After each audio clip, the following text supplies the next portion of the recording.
There's a reason you aren't satisfied with the ordinary. You were made for adventure. A life with God doesn't have to be boring. It can be a pulse-pumping, heart-pounding life of purpose, and we can guide you there. The adventure awaiting you is bigger and more life-giving than you could ever imagine. Join us every weekend for 45 minutes of challenge, hope, and encouragement to guide you on your spiritual adventure. Hey everyone, and welcome to Crossroads. We are so glad that you're here. Whether it's your first time or your 1,000th time joining us, we are so glad that you're here for week 2 of Who Was Jesus Really? My name is Hannah, and I produce experiences here at Crossroads. And I'm Kyle. I'm the community pastor for Crossroads Church Online. And that question, who was Jesus really, is critical to ask because the answer is wildly important and also there's very different answers out there. Now, last week in this series, we talked about how Jesus kept all of the rules. This week, we're talking about how Jesus also broke the rules. And you know what happens when you break the rules, Kyle? You go to your room is what happens. You know what? That's close, but what else happens when you break the rules? One time I broke the rules and I had to go to the principal's office. That's closer. That is closer. Our senior pastor, Brian Tome, is actually going to tell us what happens when you break the rules. So let's catch up with him right now. He probably knows too, right? He does. I feel like he does, yeah.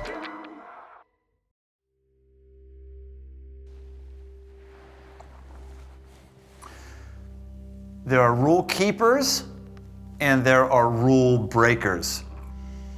I'm in a place right now, which is where the rule breakers go, specifically the capital offense rule breakers go. I'm in solitary confinement in the exact same place where Shawshank Redemption was filmed. Andy Dufresne, right here, I am geeking out on this big time. We're going to talk about how Jesus was a rule breaker today, but there are all of us either a rule keeper and rule breaker. I'm not saying that there's all of us who are going to create capital offenses, or I'm not saying all of us are going to do 5-finger discounts, or all of us are going to take advantage of somebody physically. I'm not saying that. I mean those kind of rules that maybe don't matter so much. Like, I'll just tell you what those rules are like. That's like me, okay? I'm a rule breaker. Like, I've never seen a sign that says wet paint don't touch and have not touched it. I've never walked by a lawn where there's a sign that says don't walk on the grass and not just taking one foot and putting it on the grass. I know, I got problems, but this is kind of me. A few years ago, I was on an adventure motorcycle riding trip, and it was actually in winter. It was in December. It was through West Virginia, and there was snow that was down. And one of the things that really irks me is when I'm in a public land area, national forest, and all these beautiful roads would be perfect for off-road motorcycles are shut down and gated. They're there, they're created, they're just kind of bothers me. And I can't tell you, and no one's using them. No one's walking on them, no one's riding a bike on them, they're in the middle of nowhere, they're just not used. So I can't tell you how many times I've actually gone around a gate. One time I went around it in West Virginia, and it wasn't a good idea. Not just because I was breaking the law, but because snow was on the ground, and a ranger came by and he saw a motorcycle, or motorcycles had gone around it, and he opened up the gate and he came back and he gave us a ticket, and he was not happy, justifiably so. Drove us back to where our campsite was, and he'd cooled down a little bit, and he wrote out this ticket for me and gave it to me. And I said, officer, is this ticket good for all day? And he said, it's not a pass, sir. It's not a pass. Please hear me. I shouldn't have gone around that gate. I don't think I've gone around a gate since that time. I'm just trying to say my proclivity is to kind of push on rules. And some people, they just geek out on rules. They love rules. They love enforcing rules. Some of you will be shocked to hear that Jesus was actually a rule breaker. The rules that were in the religious culture in which he lived, he broke those rules again and again and again. Either the people who he touched, who were sick, or the people he hung out with, who may have been a woman in public, or may have been somebody who was a known sinner, or some of the things that he taught that went against the grain of what the established religious order had done. Again and again and again and again and again and again, He actually broke the rules. You and I have got to see this idea, this element of Jesus being a bit of a radical, being a bit of a rebel, being somebody who's coloring outside the lines for us to fully understand his life and understand the life that you and I could have. Jesus broke the rules. Jesus broke the rules and he cared for rule breakers. Here's an interview I did with Kim Elliott, the executive director of the 4-7, an organization that is committed to equipping the lives of the incarcerated and their families with tools and resources that lead to transformation. Kim, it's great to be with you. We've sent so many volunteers through you and your ministry called 4-7. Tell us about what you do. Well, I am the executive director of the 4-7, and what I get to do is just run hard after those that are lost, after those that are broken, and with a group of people that realize that none of us are our worst mistake. And so therefore, what we do is we go into the prisons or any other place where Jesus would go. We're not taking anything into the prison that we have to be there to provide, but we know that Jesus is already there. So we go there to meet him. Jesus talks a lot about prisoners, setting the captives free. Have you done much thought as to why he does that so frequently? Well, I think because all of us are imprisoned in some way. I truly do believe that if we all look at our lives, there's something that we're holding on to. So being imprisoned isn't just your outer circumstances. We're imprisoned on the inside long before we actually walk through any prison doors. So I believe that when Jesus talks about setting the captive free, he's referring to that, our internal brokenness, as well as the things that we may have done that separate us from our loved ones, separate us from one another, separate us from society even. So for everyone who's in an institution like this where we go and serve, there's other people on the outside who have been hurt by the actions of somebody who's in prison. And sometimes those folks can feel like, hey, we're not talking enough about the real pain and heartache that's happened as a result of these people's choices. What would you say to them? That pain is real. First of all, as I said before, we run hard after those who are in that situation. We also make it a point to make sure that they understand, hey, we get it, that right now is a time for you to work on you.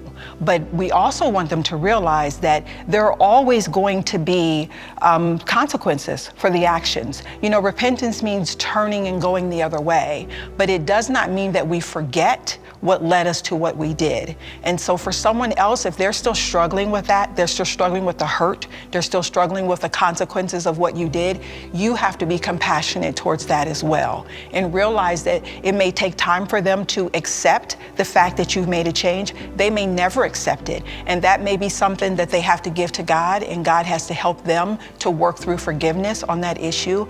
Yeah, the hurts and the pains and even the bitterness is understandable and actually justifiable. Absolutely. And we can't dismiss that. Kim, we're just so thankful for you, the work you do, the work of all the volunteers at Crossroads that are building into folks in institutions like this. So just on behalf of, for all of us, thank you. Thank you for the opportunity.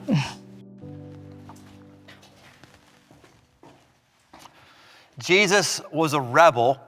He broke rules. This should really resonate with our culture because more than ever, we're breaking rules. No one wants to be a conformist. Specifically, no one wants to conform to somebody else's ideals who we don't respect. Jesus challenged the status quo in every way, and that meant breaking rules. He broke rules about having women followers. He would talk to women in public. He would shun politics and talking about politics. He virtually never, ever, ever, ever talked about politics. He would make outrageous claims, miracles that people could have if they followed him, miracles and blessings people could have who didn't deserve it. We can learn a lot about how to challenge the status quo by following the footsteps of Jesus and unlocking that little rule breaker that lives inside of all of us, specifically and especially as it relates to the rules of religion. Religion is really about control. Trying to tell you how to live your life. This is the way that you should pray. These are the kind of people God doesn't like. This is how to make God like you. It's all about what you do and keeping the rules. Religion can be a form of power, and power makes the rules. The ultimate power, not the ultimate power, but an awfully powerful force in our life is the power of sin. It's this need to rebel against God. It's this need to break his commandments, things that we shouldn't be breaking.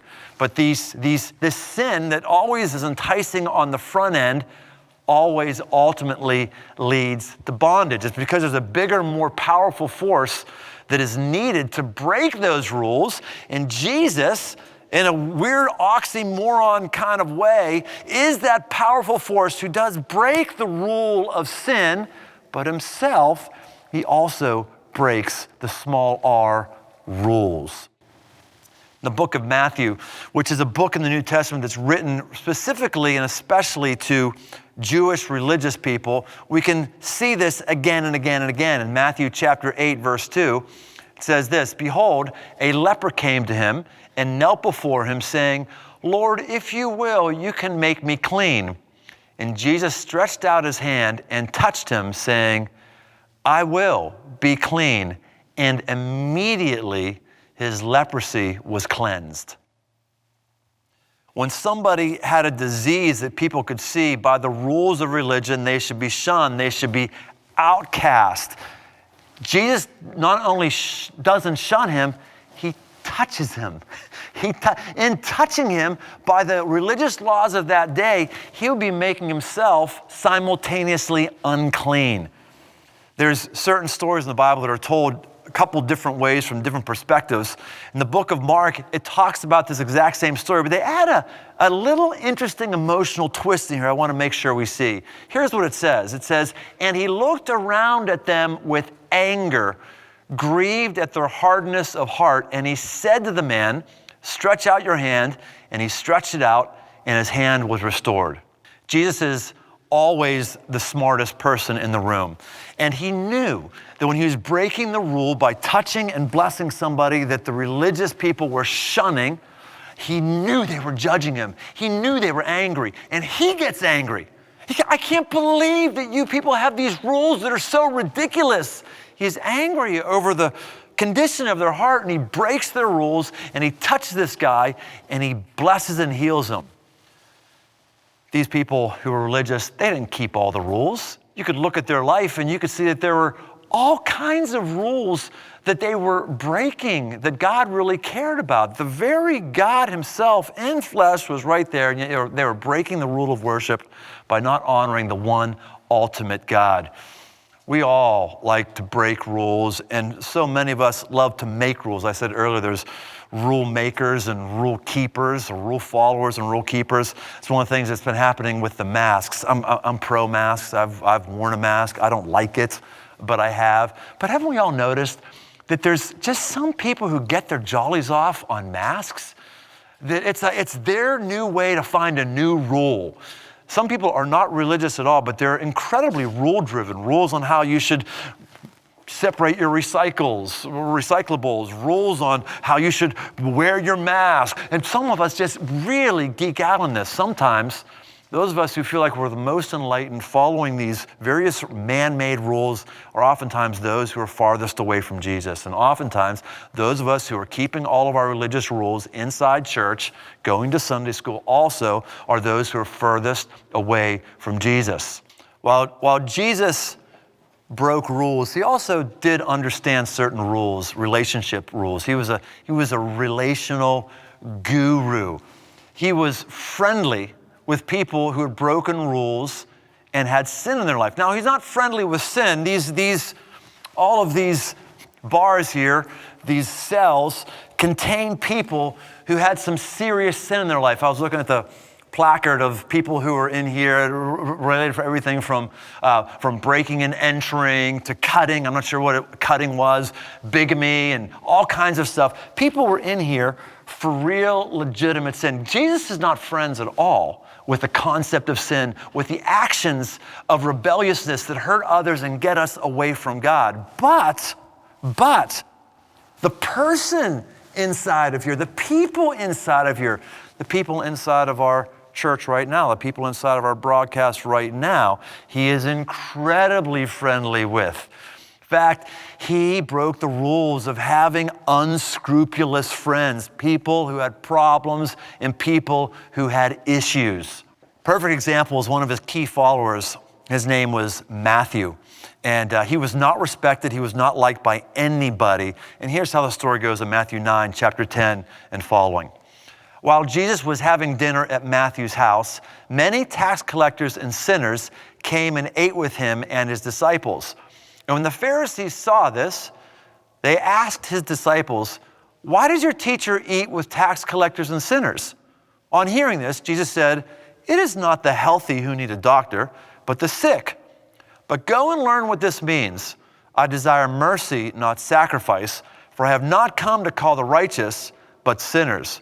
Matthew is a tax collector. Now, most people don't like tax collectors in today's modern culture because it reminds us we owe the government something. No one wants to owe the government anything. But tax collectors are a whole different deal way back when. They actually worked on commission.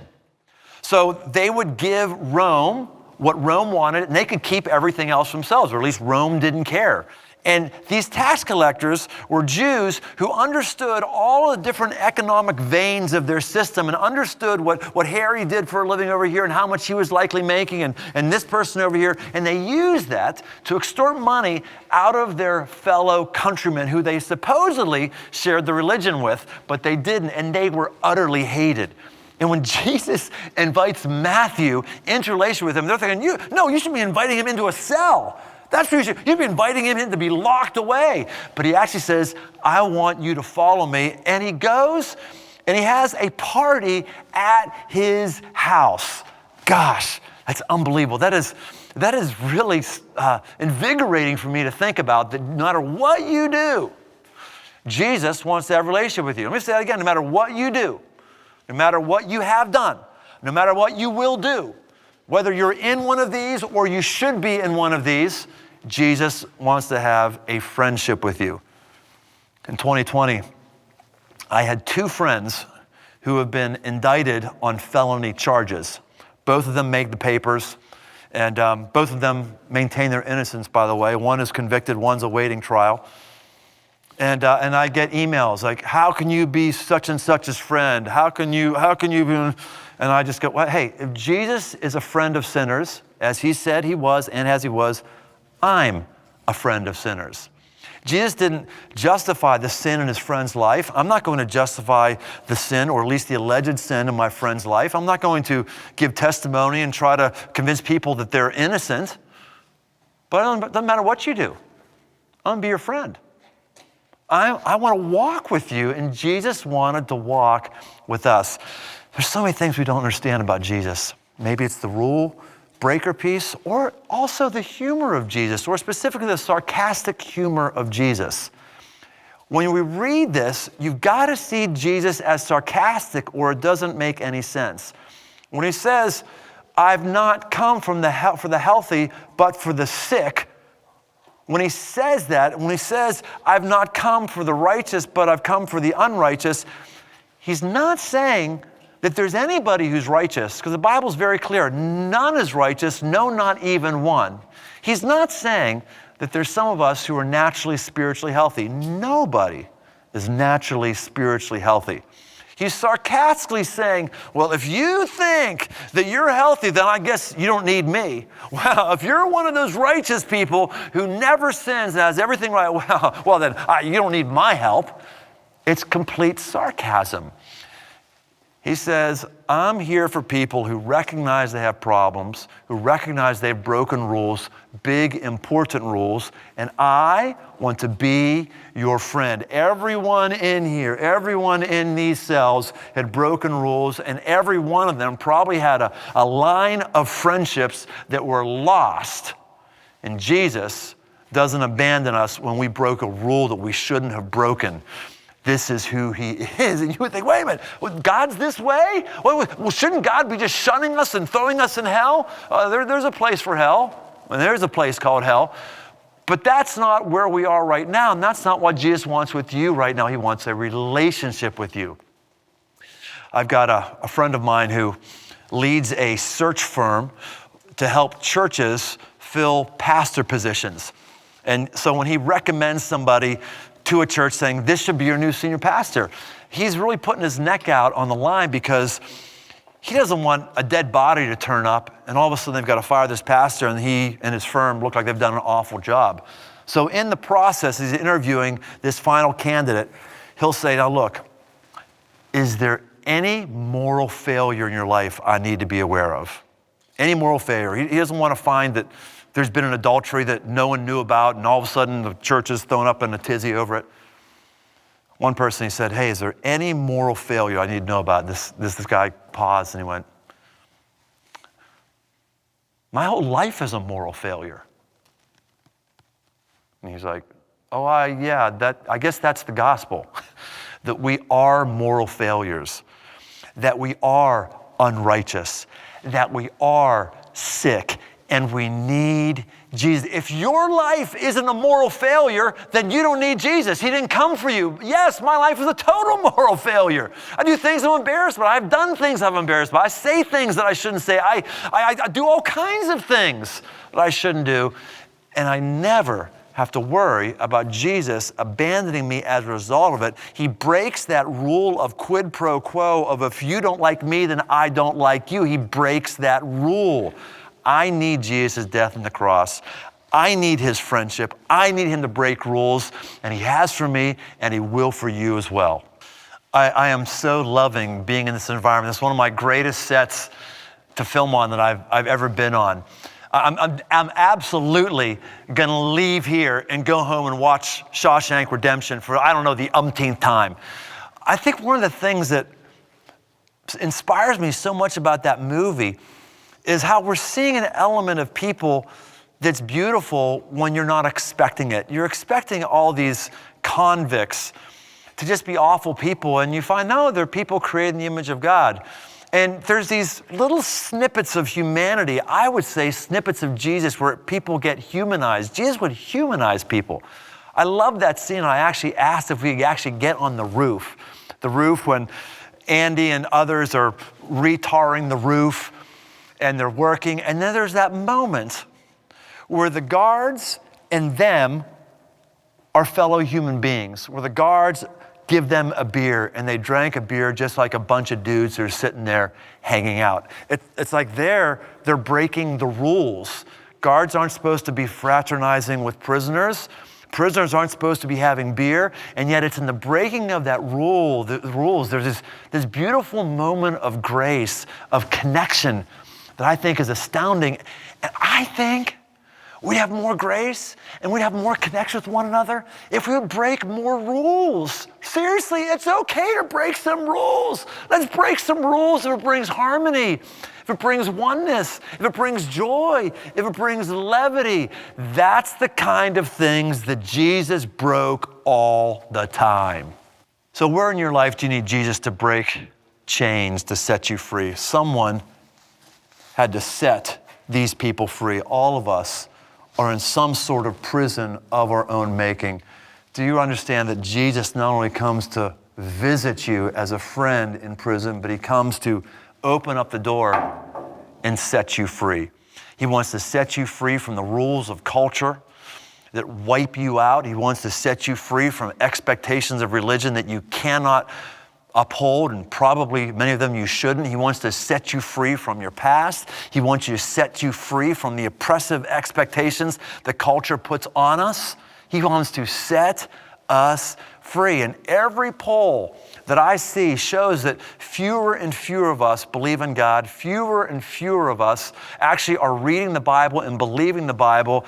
And maybe that's why more and more of us are frustrated. More and more of us are unhappy. More and more of us are depressed. More and more of us are anxiety-ridden. More and more of us are drawn to some sort of suicidal tendency. More and more of us are drifting into some mental illness because we are being crushed by what our culture is putting onto us, and we're refusing to turn and look to the one who comes and visits those of us who are in prison and those of us who recognize that we are naturally in prison. I am naturally in prison, and so are you. And the good news is there is a God who has broken rules for you to come and break you free. Let me pray for you right now. God, I thank you for the clarity you give us, that you don't live by anybody's standard except your own, and that your standards and your ways work. Lord, thank you for breaking rules for me, and thank you for breaking me out of my prison. And I pray right now for some of us want to receive you right now. We say, Jesus, I want to receive you. I want to be busted out of my prison. I ask your forgiveness. I ask you to fill me with your Spirit. Best as I can, I will walk free, and I will live the way that you want me to live, nobody else. Amen.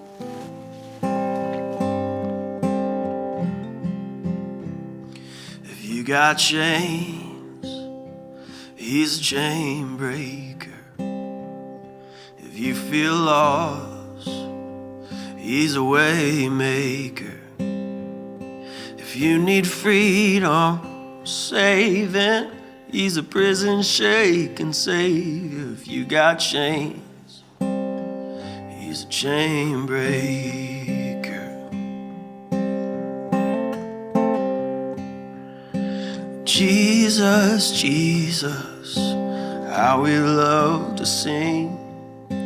Jesus, Jesus, the King above all kings. Jesus, Jesus, there's power when we say Jesus. There's something about that name. If you never breathe the breath of life, if you never broke the dark with light, a cloud in the day and a fire by night, your name will be enough. If you never calm the raging sea, if you never crush my enemies, if you never came down to set me free, your name will be enough. Jesus, Jesus, how we love to sing. Jesus, Jesus, the King above all kings. Jesus, Jesus, there's power when we say Jesus. There's something about that name. Jesus, Jesus, how we love to sing. Jesus, Jesus, the King above all kings. Jesus, Jesus, there's power when we say Jesus. There's something about that name. Jesus, there's something about that name. If you never hear my desperate cry, if you never hear my anxious mind, you are still worthy, and I will still find your name will be enough. Jesus, Jesus, how we love to sing. Jesus, Jesus, the King above all kings. Jesus, Jesus, there's power when we say Jesus. There's something about that name. Jesus, Jesus, how we love to sing. Jesus, Jesus, the King above all kings. Jesus, Jesus, there's power when we say Jesus. There's something about that name. Who calls the wayward home? Jesus, who loves us as his own. Jesus, whose kingdom will forever reign. Who will the saints and angels praise? Who is the name above all names? Jesus, who calls the wayward home. Jesus, who loves us as his own. Jesus, whose kingdom will forever reign. Who will the saints and angels praise? Who is the name above all names? Jesus, Jesus, oh Jesus, Jesus, whose kingdom will forever reign. Who will the saints and angels praise? Who is the name above all names? Jesus. If you got chains, he's a chain breaker. If you feel lost, he's a way maker. If you need freedom, save it. He's a prison shaking savior. If you got chains, he's a chain breaker.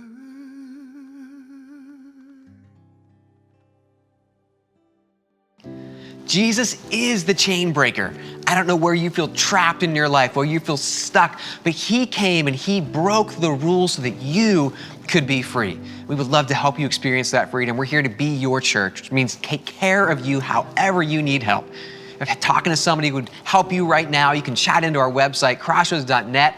Just click the chat button. A real live person will be there and talk to you. Or you can email me, kyle.ranson@crossroads.net. I'd love the chance to help connect you to the resources that you need to experience the freedom that Jesus has for you. And that freedom that Jesus has, it compels us, and it compels us to worship, to gratitude, and even giving.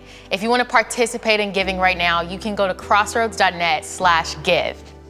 Oh, Whoa. hey, football. What is that about? Little foosball. Oh my goodness. Well, you know what? It sounds like you're gonna have to come back next week to find out what this football thing is all about. We'll see you next time.